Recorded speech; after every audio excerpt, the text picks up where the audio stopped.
What is up, you guys? Welcome back to my YouTube channel. My name is Christian Corey. You see the title and the thumbnail in today's video. So, without further ado, let's get into it. First, let's talk about this very bad collision that occurred in Chicago between Hunter Dozier and José Abreu. I want to play you the video first and react to it on the other side of it. So here's the video. Check it out. Abreu runs into the runner Dozier, and Dozier's down, and José is down. Oh my goodness. And here come the training staff. And José got hit in the head.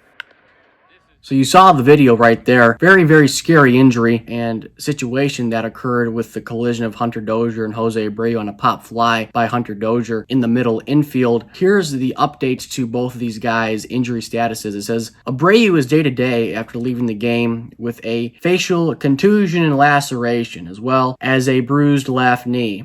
An initial assessment for a concussion was negative, which is good, according to the White Sox. Now, when it comes to Hunter Dozier and the Royals, it says the word on Dozier's status was not immediately available after the game, so we don't really know when it comes to Hunter Dozier's status, his injury status. We have no idea. Hopefully, it can turn out favorably for him as well. Very, very scary collision that occurred in Chicago, obviously. I mean, you see this stuff happen before in ball games all the time. I mean, usually it doesn't happen in the middle infield. It happens in the outfield between, the center fielder and the right fielder. What will happen is pop fly into right center field or something, and the center fielder will say, I got it. And the right fielder will say, no, I got it. And then they'll go back and forth, I got it, no, I got it, no, I got it, no, I got it. And they're both running to the same spot. And then obviously, what's going to happen, they're going to collide, and because they're both looking up in the air, they don't even look where they're running, they're just looking up in the air for the ball, and they're just going to go bam, and they hit each other, and then they collide, and one guy gets kneed in the face, other guy gets kneed in the nuts, and it's just not that good. It doesn't result in a favorable outcome. It's not favorable at all. And then another thing that could happen is the Bermuda Triangle could form. What happens there is you got the center fielder, he'll call for it. You got the left fielder, he'll come in and call for it. You got the shortstop, he'll go out and call for it. And they're all going to the same spot. It's like the Three Stooges. It's just going to result in chaos. And they just go bam! And then, you got three guys on the injured list based off of one play. And here, it's very hard to watch. I mean, it's not even funny. It's so bad. But hopefully, Abreu and Dozier can come back unscathed to the minimum when it comes to the resulting of this collision in Chicago. Next, I want to talk about Albert Pujols. Yes, he has become an unrestricted free agent after clearing waivers with the Angels. It says the Angels designated the 41-year-old slugger for assignment last Thursday, giving them 7 days to either trade or place him on the outright waivers list. It says if Pujols had been claimed, his new team would have been on the hook for his remaining 2021 salary, which is nearly $30 million. But because he went unclaimed, the Halos will be responsible for paying him the rest of that money. So if a team picks him up, whether it's the Cardinals, the Rays, the Marlins, whoever, they don't have to pay him anything. It's the Halos who are going to pay him $30 million. That's crazy. Now, when it comes to the likelihood of Albert Pujols continuing to play here in 2021, a destination spot for him to go, I got three places, okay? Number one, I guess the Cardinals, but people are saying the Cardinals, right? The Cardinals. Go back to St. Louis.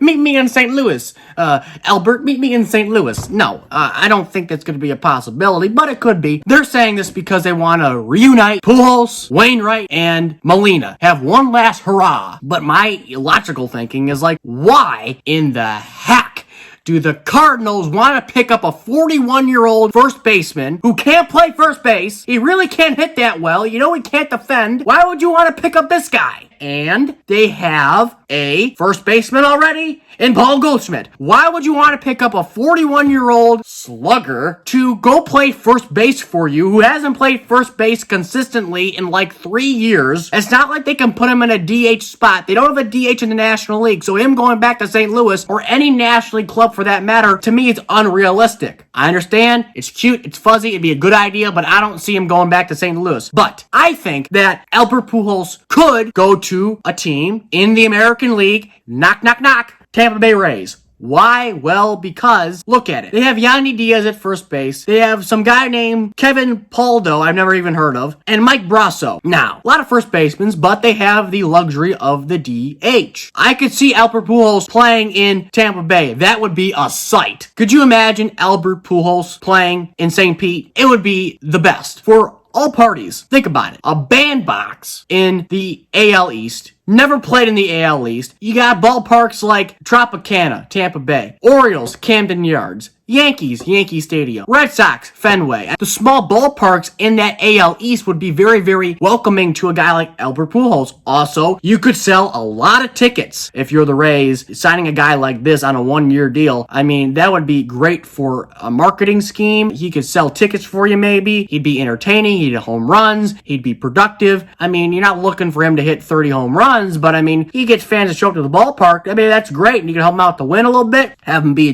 DH. Be a big presence on that Tampa Bay Rays squad and in that Rays lineup over in St. Pete. So I think that'd be a great idea if Albert Pujols were to go and sign with another team via his now free agency. Also, another team, he could just go down I-75, go a little bit more south, and go to Miami. Now, Miami, again, no DH, which is probably, again, you don't want him to play first base necessarily. I mean, he could play first base, but again, he can claim anything. He can claim he can play first base. Doesn't mean he can play it good or play it at all. I could claim I'm a center fielder for the, Tigers. I can play center field for the Tigers. Sure, I can play center field. Yeah, I can play center field, but not good. I mean, anybody could claim anything. Again, when it comes to Pujols in Miami, they got Aguilar at first base currently. I mean, he's doing pretty darn good. He has 32 RBIs, 9 home runs, batting over 300, which is good for him. You could sign a guy like Albert Pujols if you wanted to sell tickets. I think he's more of a sideshow, so to speak, for teams like Miami and Tampa Bay, but that'd be interesting. If I had to pick a place, probably Tampa Bay, because they got the DH, small ballpark, very small division when it comes to the size of the ballparks there. I think he could sign with the Rays. I think that'd be kind of a smart marketing move for them to do it if they don't have to pay him anything. Why not? Why not? Final thing I want to talk about here today in this video is, did you see that fight in Colorado? I've seen fights before online with fans and, in sporting events, but this is crazy. This Padres fan had a mean right hook.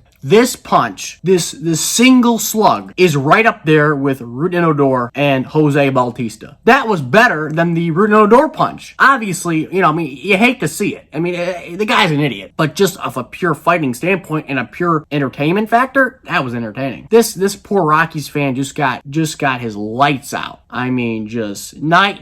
The way he fell was just, he didn't even see it coming. The way he fell was like you play GTA and you punch somebody in GTA. Never seen a punch like that before in my life. The resulting factor of that was, the Rockies fan just ganged up on this Padres fan. And he was just like, oh no. You could just see it in his eyes the minute he clocked him. He was like, oh boy, that wasn't a good idea. And then he just got nailed by the surrounding Rockies fans. That was entertaining. Alrighty guys, that's all I got for today's video. Like, comment, and subscribe. Comment down below your thoughts on the stuff we talked about here today. Also, share the video. Tell your friends about these videos and my channel. I would appreciate it. And as always guys, I will catch you later.